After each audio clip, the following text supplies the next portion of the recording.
ত্রয়োদশ জাতীয় সংসদ নির্বাচনে বিএনপির সম্ভাব্য প্রার্থী হিসেবে সামনে আসছেন প্রবীণ এবং প্রয়াত নেতাদের অন্তত অর্ধশত সন্তান।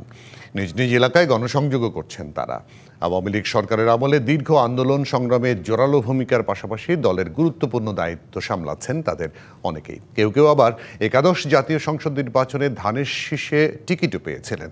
নতুন রাজনৈতিক বাস্তবতায় আগামী নির্বাচনে বিএনপিতে প্রাধান্য পাবে তরুণ নেতৃত্ব, এমন আশা তাদের।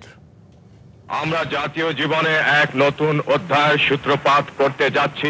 1978 সালের 1 সেপ্টেম্বর শহীদ রাষ্ট্রপতি জিয়াউর রহমানের হাত ধরে যাত্রা শুরু করে দেশের বৃহৎ রাজনৈতিক দল বিএনপি। আপনারা নেতৃত্ব দিতে চান, আপনাদেরকে জনগণের মধ্যে যেতে হবে। দলটির প্রতিষ্ঠাতা সদস্যদের মধ্যে অনেকে এখন প্রয়াত, যারা আছেন তাদের বেশিরভাগই প্রবীণ। কেউ কেউ আবার রাজনীতি থেকে অবসরও নিয়েছেন। প্রধানত এটি তার মূল কারণ ছিল যে দেশের লোকের অবস্থা যতদিন পরিবর্তন করে ততদিন আমিও নিজে অত বিলাসিতা পছন্দ করি না। বর্ষিয়ানের প্রয়াত রাজনীতিকদের সন্তানদের অনেকে এখন বিএনপিতে সক্রিয়। এর মধ্যে অনেকেরই রয়েছে দীর্ঘ ত্যাগ তিতিক্ষা।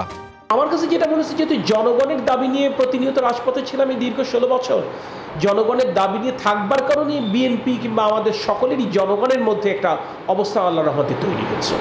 আগামী নির্বাচনে বিএনপির দ্বিতীয় প্রজন্মের মধ্যে মনোনয়ন দৌড়ে আছেন ব্যারিস্টার নওশাদ জমির, শামা ওবায়েদ, অনিন্দ্য ইসলাম অমিত, মাহমুদুর রহমান সুমন, নিপুণ রায় চৌধুরী, ইসরাফিল খসরু, মঞ্জুরুল করিম রনি, সাইদ আল নোমান, ইশরাক হোসেন, হুম্মাম কাদের চৌধুরী, অ্যাডভোকেট ফারজানা শারমিন পুতুল সহ অন্তত অর্ধশত নেতা।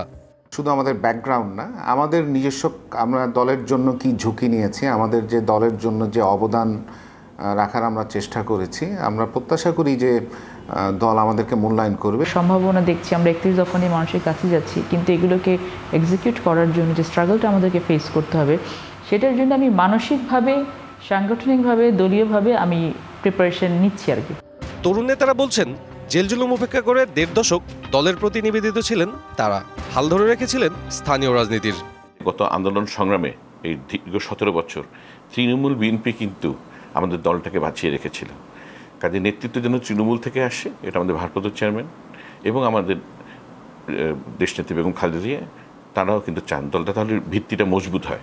বংশ পরম্পরায় রাজনীতির ইতিহাস থাকায় স্থানীয়দের প্রত্যাশা অনেক বেশি। এই প্রত্যাশা পূরণে চ্যালেঞ্জ নিতে প্রস্তুত থাকার কথা জানালেন তরুণ এসব নেতারা। এক্সপেকটেশন বেশি মানুষের, এলাকার মানুষের এবং কর্মীদের আমার প্রতি, তো সেই জায়গা থেকে অবশ্যই আমি চেষ্টা করে যাচ্ছি অনেক দিন ধরেই। দীর্ঘ 15 বছর যেভাবে মানুষ ধুকে ধুকে ভুগেছে, আমরা সেই দুঃশাসন থেকে সুশাসন ফিরিয়ে আনতে চাই, যাতে মানুষ তার সেই অতীত ভুলে সামনের দিকে এগিয়ে যেতে পারে। 5 আগস্ট পট পরিবর্তনের পর নতুন রাজনৈতিক বাস্তবতায় তরুণ প্রজন্মের পদচারণা এখন স্পষ্ট। আগামী নির্বাচনে তারুণ্য নির্ভর নেতৃত্ব প্রাধান্য পাবে বিএনপিতে, এমন প্রত্যাশা তরুণ এসব নেতাদের। সাব্বির রোজ, ডিবিসি নিউজ, ঢাকা।